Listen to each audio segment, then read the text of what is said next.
YouTube is live. Are y'all ready to let folks in now? It's 3 minutes till.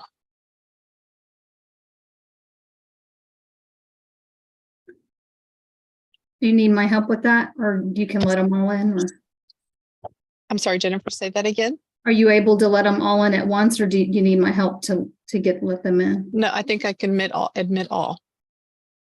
Okay, so I'm going to go ahead and do it. I can let them in. Can you hear me?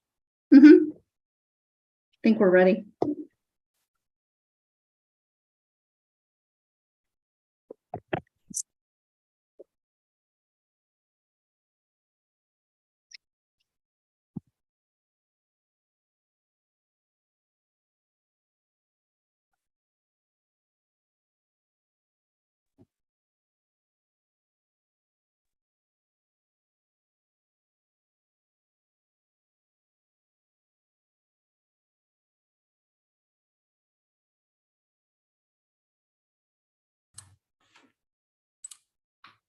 Hey, Emily.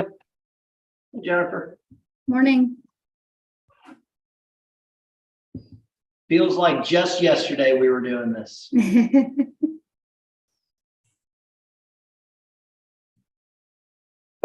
Good morning, Daniel. Can you hear me?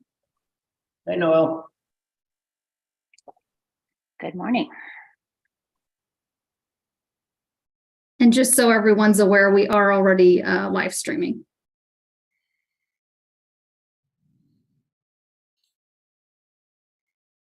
No audio, Joseph.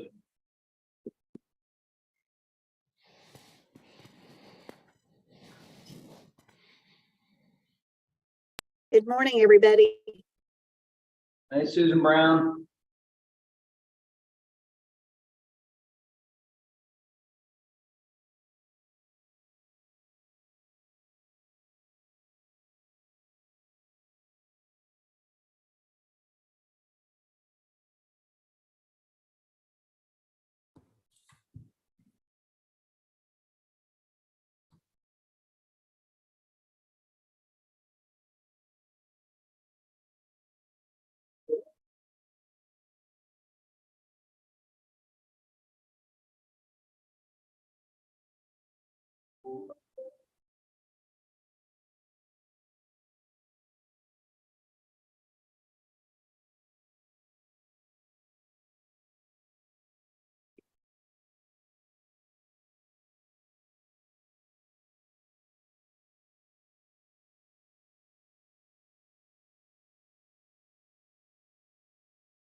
Now. Yep. There you go. They should be with you. Okay, thank you everyone for joining. I think we've got a majority of people on. We'll do a roll call in just a little bit, but the Commissioner Keller is on the line, and we'll go ahead and let him start with his welcome and introduction and remarks. Good morning. I'm Harrison Keller, and Commissioner of Higher Education. It was good to see you all. I think there's at least some of you that I think I could probably confidently say I'm your favorite Commissioner of Higher Education. And I really appreciate y'all's willingness to serve on this committee. Of course, we can convene the committee every 2 years. And because of changes that were made in House Bill 8, you have a couple of new colleagues on this committee. So we've got the Lamar State Colleges represented and also the TSTCs. And so the work that you all are going to embark on is particularly important. Of course, this was a very strong session in general for higher education. And this is an opportunity for us to continue that momentum. Of course, I think we would all agree. We think every session should be a higher education session, but we look forward to working with you all to help set the stage for discussions in the next session. And so we appreciate your work to study and provide recommendations on formula funding, including, of course, appropriate funding levels and other changes related to formula funding. So ideally, we want to make sure that the financial incentives that are built into the funding systems are going to align with our state higher education goals for building a talent strong Texas and also our changing workforce needs. And I want you all to know we really do appreciate your service, and your input is very important to us as we work on recommendations that ultimately go to the legislature and the governor's office. So I'll talk briefly about the charges. So the charges before you are going to help shape funding and policy decisions. And as usual, we're asking the committee to consider and recommend appropriate funding levels for all the general academic institution formulas. And that includes the research funds provided directly to institutions to support the important work you do. So this group had previously recommended we include the research funding and also the comprehensive regional university funding as part of that complement of recommendations around formula funds. We supported that request by making this first charge broad and all-encompassing. You also have a charge around the state colleges and TSTCs. So the legislature made, of course, significant investments in the state and technical colleges last session. And so the committee is going to be tasked to consider how best to refine the return value model to continue to serve students and boost workforce development. Of course, we've been with this formula a few years. There's a couple of aspects of the formula that probably should be refined and updated so they can better reflect the current reality of our labor market and the intent of the formula.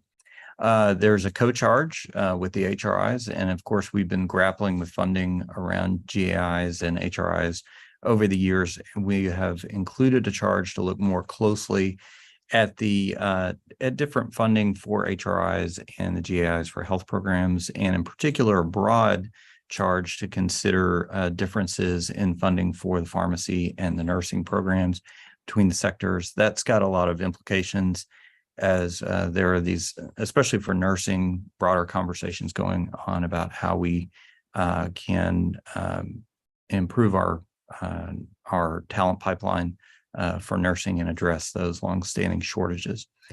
Now, just wrapping up, let me just say that some of you know that prior to taking on this job as commissioner, I had the opportunity to serve on the Formula Advisory Committee. And so I appreciate firsthand the work you put into it. And in all candor, I have to say that I found the iterations of the Formula Advisory Committee I served on a little bit frustrating. My strong impression at the time was that a lot of the recommendations were already pretty well baked by agency staff. And I didn't necessarily always feel that we had opportunity to explore new directions. So I want to assure you all that that is not the case with this committee. And so as I told your colleagues in the community colleges 2 years ago, my agency team and I are happy to take this as far as you all are willing to go together. So if you want to recommend more limited, more incremental changes around, that's certainly your prerogative. But if there are aspects of this work where you all would like to work together to explore more ambitious changes that might give you more room to innovate your programs and better align our funding systems with our changing demographics and workforce needs, we'd be happy to partner with you all. So again, appreciate your time. I appreciate your willingness to take this on, and before I turn it back over, I'd be happy to answer any questions you might have.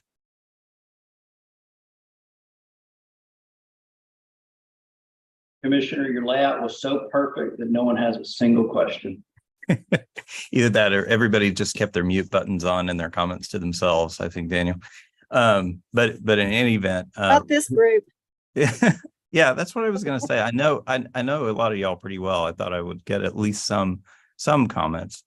Any questions for me before I hand it back over? So this is Joseph Drawn. Can you hear me, sir? Yes. Okay. So question. So, how, I think this is maybe the second time I'm on the committee, but changes or recommendations that we make, how, the possibility of those going through are dependent on what's the biggest hurdle that we've got to cross to get some of these recommendations through or approved. Well, I mean, I think the biggest hurdle would be just, this is just an input to the legislative deliberations. I mean, so it's a recommendation. Yeah, these are recommendations. So, if now my impression, I'll defer to y'all, some of y'all may have a different view. My impression, like, for example, let's say that the GAIs came together and said, we've got a vision for how we could reform our GAI formulas, and you had some pretty strong consensus around that and about what that roadmap ought to look like. My impression is that they would be pretty receptive to that. If it's the committee might come back and say, well, we recommend you put an additional $1 billion through the current formula, right? That I don't get. I would be surprised if they would be really receptive to those kind of recommendations. So this is just it's an important input to deliberations. I think it can be an opportunity to shape the budget and policy discussions, but again, you just need to keep in mind it's just an input. Right. And I was mainly referring to like the mechanics if we look at some of these things. And, funding obviously is based on the legislature. Yeah. And so so our team happy to work in partnership with y'all if you want to model out some different options and consider, what might be the implications of making different kinds of changes. Happy to explore different kinds of options and opportunities with y'all. Thank you.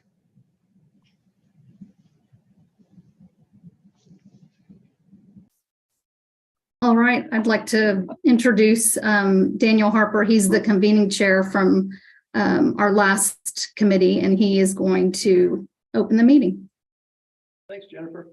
So good morning. So we'll call the General Academic Formula Advisory Committee to order. As Jennifer said, I'm Daniel Harper with Texas State University System. I had the pleasure of serving as chair a mere 2 years ago. I'll give our standard warning that this is all being broadcast. So caution what you say because it'll be archived. Plus, mute your phones so you don't inconvenience the others. And I think with that, we're ready for roll call. Miss Albright.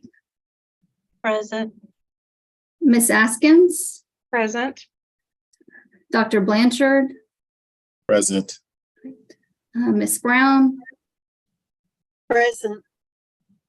Miss Deardorff. Present. Mr. Deardorff, Mr. Durant. Present. Miss Elmore. Present. Dr. Hurley. Oh, he is not going to be here today. He had emailed that he couldn't make it. Miss Cruel. Present. Did I pronounce that right? Yes. Okay. Miss Salazar. Present. Miss Sloan. Present. And Mr. Wooten. Present. Great. So we do have a quorum present and you can proceed. Quorum present. So the next item is election of the chair and vice chair. So I will open the floor up for nominations of the committee chair. Well, I'd Daniel, like to no- yeah, go ahead. I'd like to nominate Daniel Harper to stay our chair. I would second that. This is Joseph. I will second. All right, so I'm supposed to announce that I consent to the nomination, and so then we've got Emily Deerdorf as the first, and I think we got Joseph as the second. And is there any other nominations? All right, hearing none. I guess it says all in favor say aye. Aye. Aye. Aye. All right. Any opposed? All right, hearing none. Well, thank y'all so much. Hopefully I will do a better job than I did 2 years ago. So, all right. So next up is we have the nomination for the vice chair. Do we have a nomination? I would like to nominate Emily Deerdorf. All right. Do we have a second? I will second that. This is Susan. Susan Brown. All right. We won't even give Emily the ability to decline. So I think for ease, since we're on a Zoom call, are any opposed to the nomination of Emily Deerdorf as vice chair? Hearing none. Congrats, Emily. You are the vice chair of our Formula Advisory Committee. Aye, thank you. All right. And so now I believe we're on to agenda item 4, which should be the presentation of the charges by Miss Emily Cormier.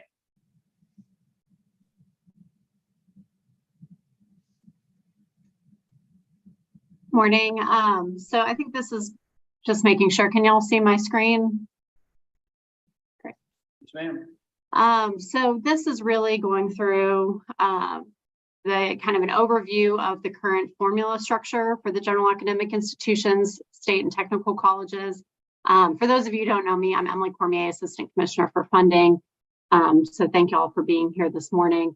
And there's a lot of slides, but I'll go through it pretty quickly because I know most people on this call are experts in the formula, or else you would not be on this committee. And the intention of this is just to set a baseline of what we're talking about and kind of the current state of the formulas. So first of all, formula funding in this state is kind of used in 2 ways, both as an allocation methodology to equitably distribute the funding amongst institutions based on consistent metrics, but it can also be used as a tool to drive state funding based on amounts needed to fund any enrollment growth that is seen. So it could be funding the rate.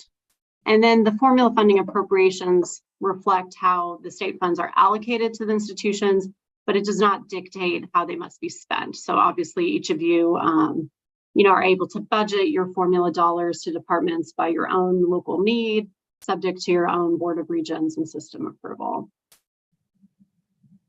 And so this next slide is just to kind of speak a little bit to the fact that there is that co-charge looking at general academic institutions and health-related institutions in the state. So this is actually a more common question that we receive about, what is an HRI or what is a general academic institution, because it's not always the most clear cut. So this is just to kind of lay out that, there are definitions for the general academics, which are typically those 4-year institutions, as well as the upper level institutions in the state, in statute and in the special provisions of the General Appropriations Act. So there is a listing of who are considered the health-related institutions there as well.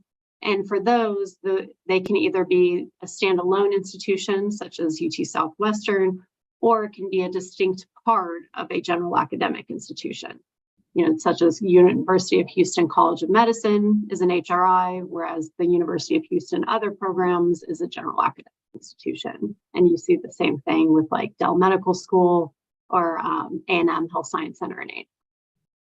And so just to note that these classifications are really a state instituted need so that it can affect how institutions report to the coordinating board and how appropriators fund the different institutions. So it doesn't affect other non-state reporting by the schools.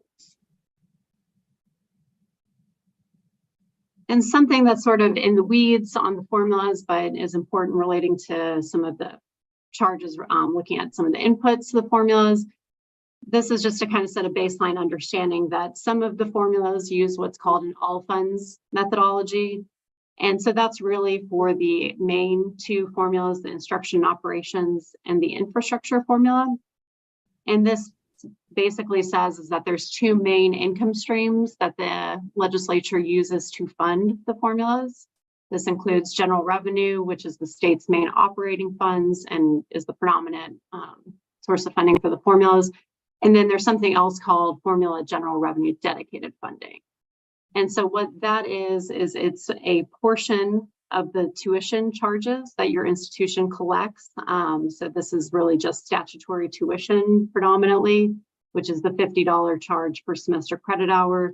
And that's just, that is also separate and distinct from other designated tuition collections that your institution collects that are not accounted for in the appropriations process. Kind of another baseline slide on here is just noting that for all of the formulas in the general academics, there is a base period that gets used to set the appropriation amount for the following 2 years. And so the legislature typically just uses whatever is the most recently available data that they have at the time that they're meeting in the spring of each odd year to set the next 2-year funding cycle. So for the instruction and operations formula, those enrollments that your institution sees next summer and fall, and then the spring when the legislature is meeting, will be the input that the legislature uses to set your funding for the next 2-year cycle.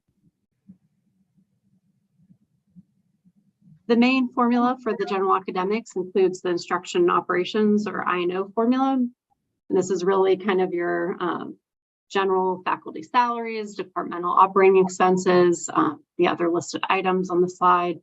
And the driver is really your course enrollment as of the 12th class day. So those become semester credit hours that are reported to the coordinating board, and then a matrix of weights is applied to those semester credit hours to create what's called the weighted SCHs. And the expenditure study is something that the coordinating board completes every year. We'll request data from every general academic institution on the cost of, or the expenditures for each level and discipline. And then we consolidate it across all of the institutions to come up with the relative weight matrix, and basically intended to account for the fact that smaller graduate courses are going to be more expensive to teach than probably lower level liberal arts is going to be. I'd also note on there that there is a 10% bump in this formula called the teaching experience supplement, and that's for those tenured or tenure track faculty that are teaching undergraduate courses.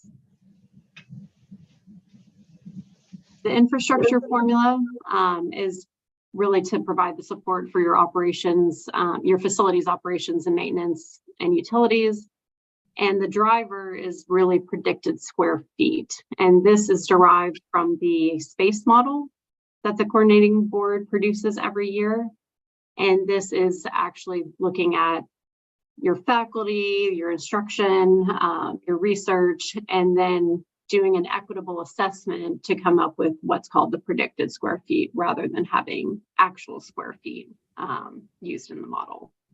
And then there are 2 rates in this formula. There's the operations and maintenance rate, which is a statewide rate, and then also a utility rate that is unique to every institution.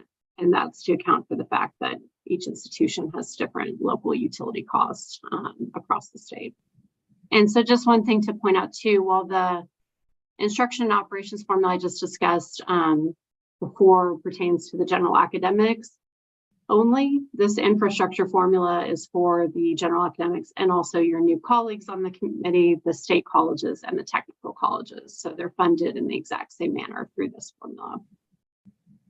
And as part of the infrastructure formula, We've got the small institution supplement, which is really to provide extra funding for those small institutions for the diseconomies of scale.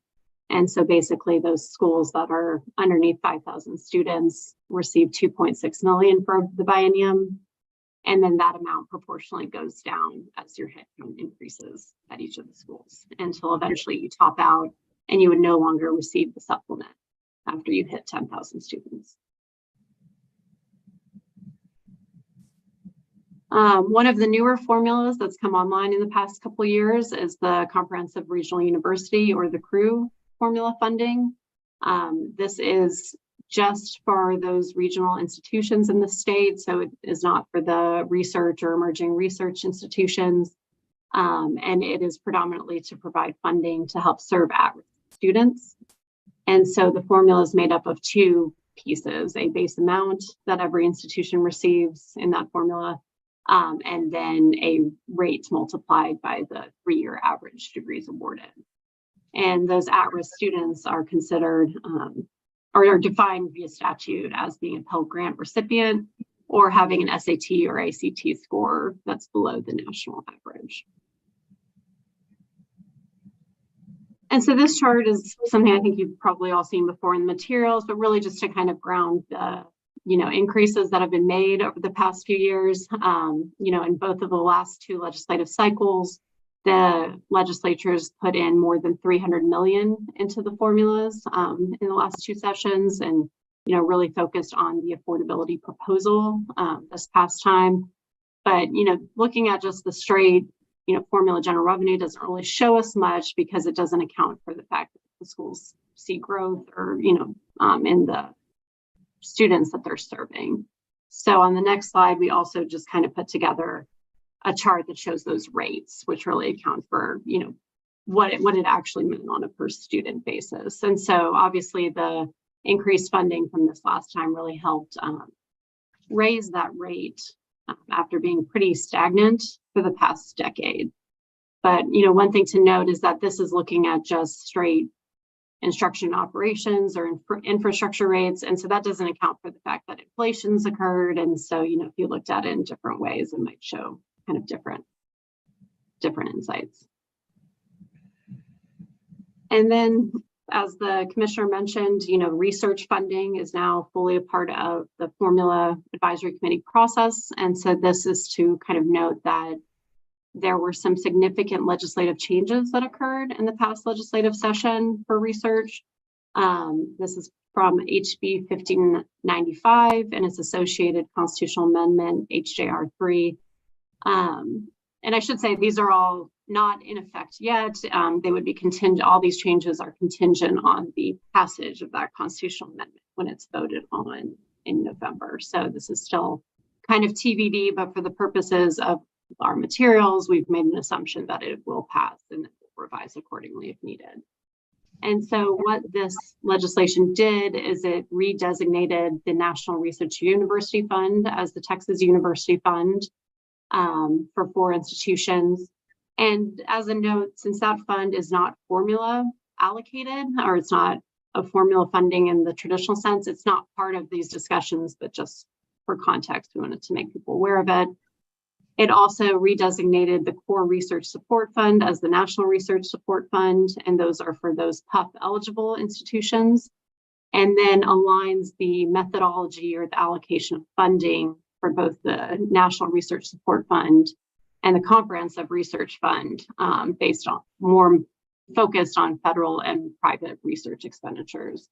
The National Research Support Fund also has a portion of funding that's based on the research doctors awarded. This legislation did not affect the Texas Research University Fund that's specific for UT and A&M. And so that fund is based solely on the total research expenditures at those institutions.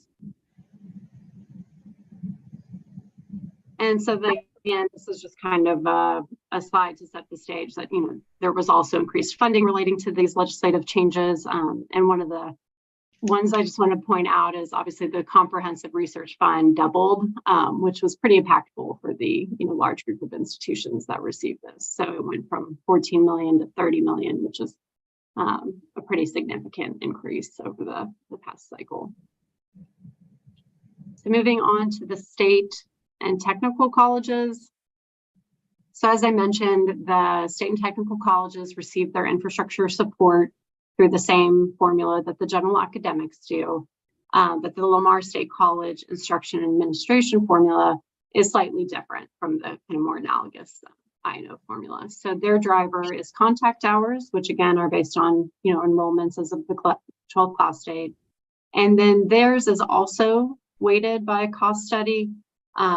It's not the same cost study or expenditure study used as the general academics. It's a cost study that's done on all of the 2-year institutions, so including the community colleges and the technical colleges.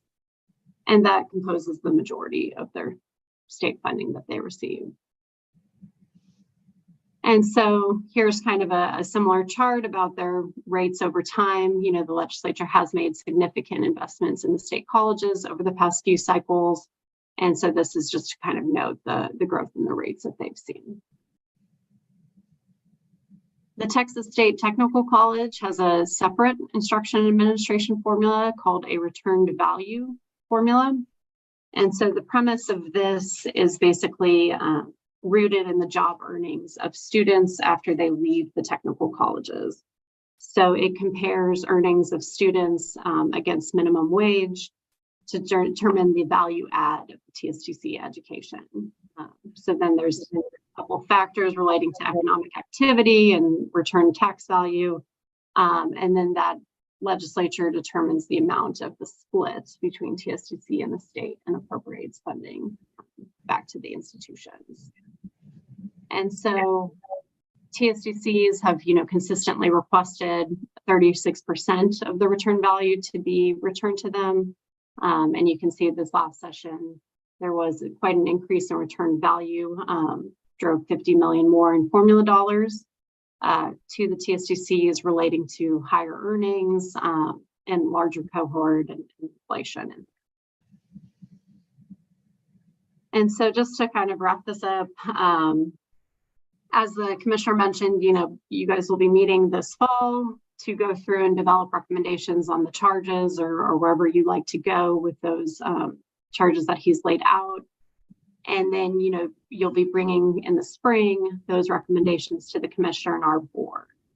And so we wanted to lay out here that kind of the role of the advisory committee and the planning board is really, obviously we're required by statute to do this and to convene this group of experts every 2 years.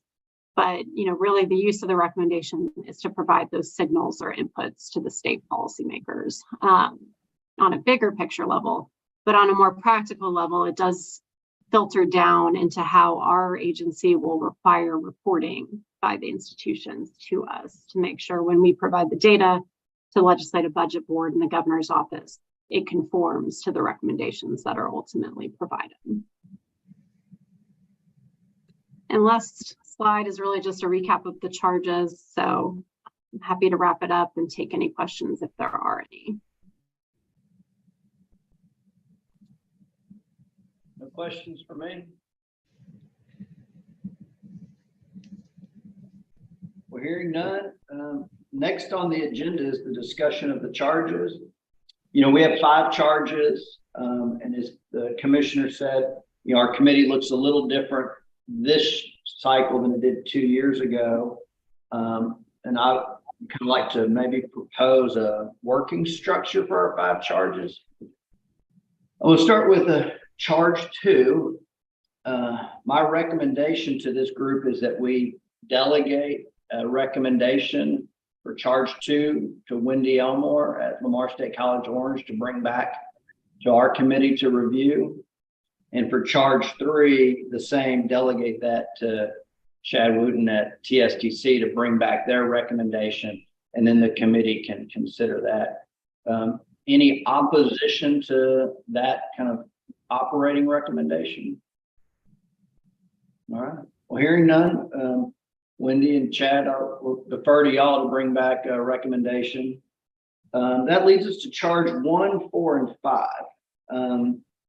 When I read these charges, 4 and 5 are definitely very technical charges. And, 2 years ago, we used a subcommittee approach to address those charges. I'd recommend to the group that we use that same methodology and we create a subcommittee of, say, 5 people on our full committee to look at charge 4 and 5 people of the full committee to look at charge number 5. And I'm open if that number needs to be 6, but I think we have 13 on the committee. So I guess 6 is as large as we can get before it constitutes a majority. Any opposition to 4 and 5 being done in a subcommittee approach? All right, hearing none, that gets to the most exciting part of today's agenda, which will be, I guess, nominating somebody or holding somebody to chair 4 and to chair 5. Do we have a recommendation for a chair for charge 4? This is Noelle Sloan. I would like to nominate Joseph Duran for charge number 4. I'll second that. This is Susan. I will second. Yeah, Joseph, you have no friends on this committee, do you? Thank you for that. I'd be glad to accept that charge. Any opposition to Joseph running the subcommittee for 4? Hearing none, and then Joseph, I'll figure between you and Emily Cormier will work on what makes up that subcommittee. Sounds good. Yes, sir. I assume people will do that offline. So that leads us to charge 5. Do we have somebody would like to run charge 5? Daniel, this is Joseph. If Emily Deerdorf is okay, I'd like to nominate her for number 5. We won't let her go off mute to say no. So, all right. And then I will do the same thing. Emily Cormier, Emily Deerdorf will work together and we can work offline to constitute that. So, my thought on charge 1, and I could go either way on it. Seems as if it's a charge that we can cover as a full committee, but I'm open to thoughts and suggestions. To kind of, when I think through the charge, we have 2 kind of issues that, before the meeting, we had 1 issue, and then Joseph had to ask a question and get us a second issue is, with the affordability compact that the general academics have, what's going to be the real impact on charge 1 and, maintaining, our position where we are today. But then also, is what Joseph kind of alluded to, or the commissioner spoke to, is that seems like the charge in which we would put if we had ideas that were outside of the status quo and we wanted to consider those items. So, I don't know, any thoughts from the collective group on our approach on charge 1?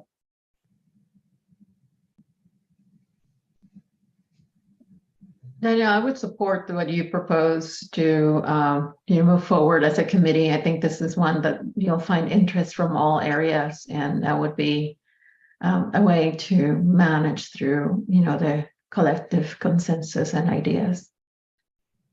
Thanks, Veronica. All right. Okay. So we've walked through our charges. We're excited about our delegated charges and our subcommittee charges. So, Emily Cormier, do we want to just start on charge 1 today? I mean, do we want to walk through materials? What do you think? I'll actually defer over to Jennifer Gonzalez. She's going to be your main point of contact on this committee. Sorry, Jennifer. Oh, that's no problem. Yeah, I mean, it's totally up to y'all. Did y'all want to determine the subcommittee members at this time? Or talk about them and then decide the subcommittee members? My presumption or my recollection from 2 years ago is that, it's probably best to do it offline to see who's interested.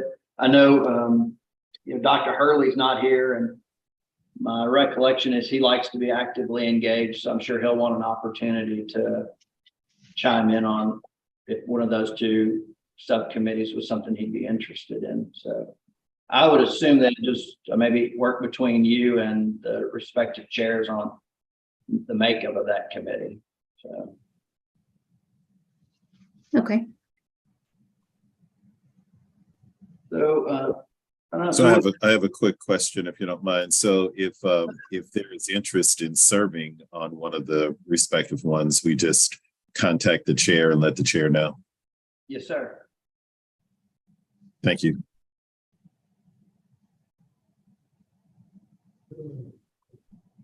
So with that, so Jennifer, do we want to, I guess, just walk through the packet of materials related to the various charges, starting with charge 1? That's up to you. I think so. If y'all would want to start delving into it. All right. So best approach, Jennifer, what are you thinking? I mean, we could pull the slide up on the screen and just walk through the various pages and then see if that leads to a natural discussion, or we can come back and, you know, have people start thinking through it offline, and we can come back and pick it up at our next meeting. So that works too. We also need to, determine dates for the next meeting. So if we want to do that piece now, and if y'all want to talk about the charges in the subcommittees, we can do that too.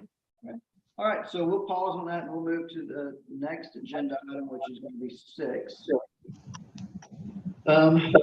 Proposed dates in the materials. I think it's in Appendix C.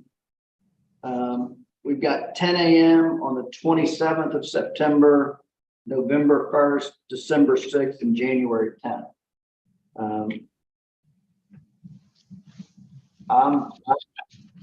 So I guess we've got those. If there's any grand objection to any of those dates, we can adjust. They work on my schedule, so I can accommodate them, and didn't know if the collective group has any strong opinion on the dates that we have.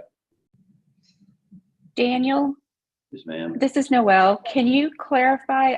My Appendix C shows a range of dates. Did you just state that the recommendation is for the Wednesdays at 10 a.m.? Oh, yes, ma'am. I'm sorry. I should have been more clear. I was going back over. Yes. So we have proposals for Wednesday mornings at 10 a.m. on the 27th, the 1st of November, December 6th, and January 10th. Okay, thank you for that clarification. It's fine with me. Hey, Daniel, can we see if there's any objection if we did that meeting 2 on the 26th? I'm just that's a Tuesday.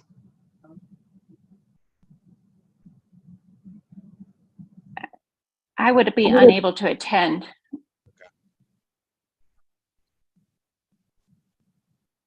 What about the Thursday? Sorry, I mean, we could send it also like a survey if you like to see where we can almost attend. Having the ranges, you know, we can provide the most availability. That's a possibility, so we don't have to go through the dates here. Jennifer, I assume you have a calendaring app to do that. We currently have the 27th and the 28th held. If y'all decide to meet on site for Zoom, we can pretty much choose any of those dates. The dates that you actually listed, Daniel, were dates that we do have held in case you do decide to meet in person. So that's another point of discussion, is whether y'all want to have these all virtually or if y'all are interested in meeting in person too. But basically we have the 27th and 28th of September held for in person, and could do virtually the 26th through the 28th. And then the November 1st and 2nd are held in person currently. There's not any held for December, because we kind of figured at that point y'all might be wrapping it up virtually, but for the December and possible January meeting. All right, so to Veronica's suggestion, why don't we send out a poll and allow the committee to select the dates that work best, and we'll see what the most availability we can have. But before we do that, I guess to Jennifer's point, if we want to do these in person or virtual, and I can predict your next question is going to be, can we do them hybrid? So I'll ask, do we have the ability to do these hybrid where some are in person and some people are remoting in? I believe we do. Another, I think we can do that. Something else to consider is like the parking and stuff downtown, or whether we have it somewhere else. I mean, but anything is possible. We'll try to work around what y'all want to do. So as I work downtown, I'm indifferent on a block up the street to the coordinating board or staying where I'm at. So I guess we'll ask the group if there's a preference, if we want to do them in person, virtual, or attempt a hybrid. I know the hybrid has some limitations for those that are virtual with half of us in person. Well, Daniel, this is Joseph. I'm fine with the Zoom or the WebEx version. I think those work okay, but I'm flexible as well, and I'll make the 27th work as well. So I didn't mean to. Still be that bouncing around. I would agree that the Zoom format has worked for us well. I think most of our meetings were that way 2 years ago.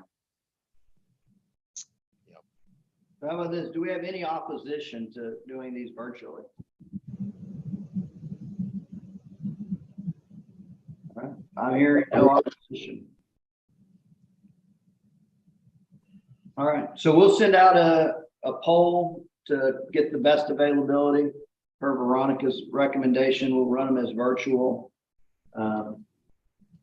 So now we've got the question is if we want to go back and review charge one. At least, can I interject? At least for the September meeting, or did I just hear Joseph? Is everyone available for the September 27th date? I'm good.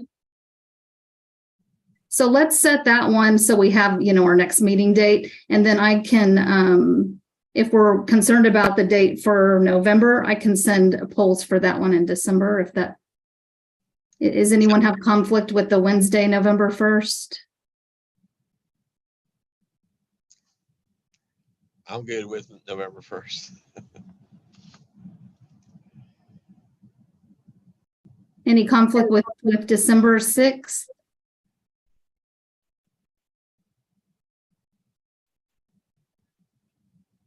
I would have conflict on the September one and then December one, but if I'm the only one, then that's okay.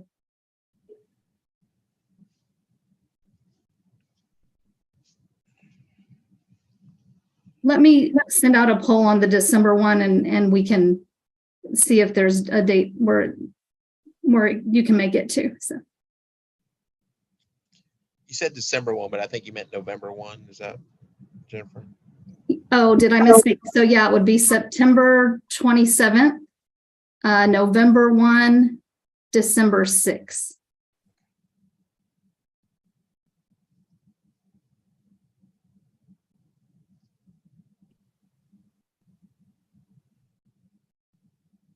How about this? If anybody has a conflict with one of those dates, email me, and then at that point, maybe we can poll if there's a date where people can move to. But let's at least set the September one, if that's okay with everyone.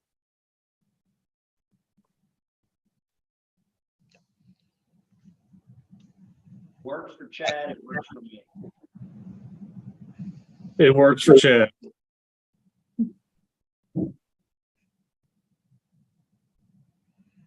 So Jennifer, we have September 27th, November 1st, December 6th, and then if needed, January 10th. I think. Yes, and if any of those conflict with somebody, just email me directly, and then we can see if, you know, if enough people can move to another date and consider it at that time.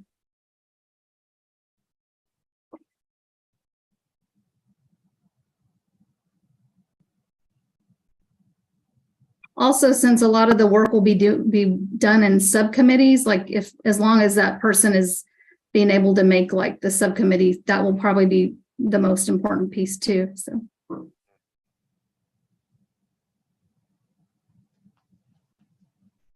Sorry, working groups.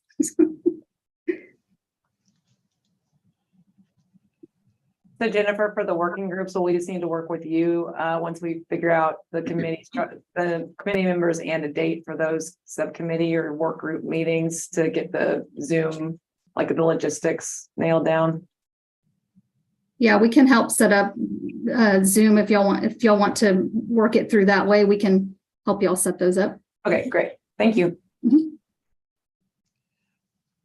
And Jennifer, along those same lines, help me remember, once we get the working groups set up, what I say is as a subcommittee chair of number 4, would I just go ahead and coordinate with them and it would just be us meeting, or do we need to include or coordinate? I mean, it's really up to y'all. I mean, we can attend so that we can help provide any data that y'all are looking for those. But it's technically a working group is not an official, like we won't have to take official notes and stuff like that from those meetings. So. Okay, thank you. All right, well, we got a date. So with that, I suggest we postpone our discussion on charge 1 until September 27th to allow everybody time to review the charge and dig into it and get probably the best use of everyone's time. So unless there's objection to that, I think we're ready to adjourn our inaugural meeting of our Formula Advisory Committee. Do I have a motion to adjourn? Here from me. Yeah. So moved. All right, so Joseph Duran is our first, Susan Brown is our second. All right, everyone, well, we'll be back together for Formula Advisory September 27th, 10 a.m. And, you know, for those interested in the working group on charge 4 or 5, please, you know, reach out to the respective chair and Jennifer. Yeah, Daniel, can I ask another question though? Or I know this has to do with meetings, but the only request I may ask on the 27th is that maybe we start at 9. Would that any objection, or should I have asked her sooner? Yeah, we like to play fast, so I have no objection to 9. I'll let. But I was gonna send it to Jennifer. Just see. We'll accommodate whatever the group needs. 9 is fine with us if that's what the rest of the committee wants. And since they're virtual, we have a lot of flexibility too. So. All right.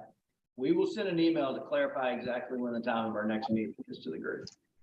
So, all right. Well, thanks everybody. I appreciate it. And we'll be back in a few days. Thank you. Thanks. Thank you, Dan. Thanks, everyone.